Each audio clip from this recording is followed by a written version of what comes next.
fought with. I thought we had enough of you. Now you'll begin with this? Oh, come on. I knew it! The National Weather Service in Fort Worth has issued a severe thunderstorm warning for southeastern Denton County in north central Tarrant County in north central Tarrant! That's not great! That's that's Tarrant County EAS!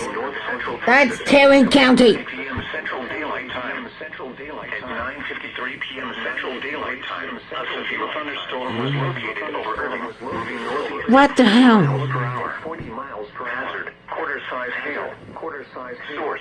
Radar indicated. Impact. Damage to vehicles is possible. Locations impacted include Dallas, Arlington, Plano, Garland, Irving, Grand Prairie, Mesquite, Carrollton, Frisco, Richardson, Louisville, Rowland, Euless, Bedford, Grapevine, Cuppville, the Colony, Farmers Branch, University Park in Colleyville. For your protection, get inside a sturdy structure and stay. We had enough, so give me a broom.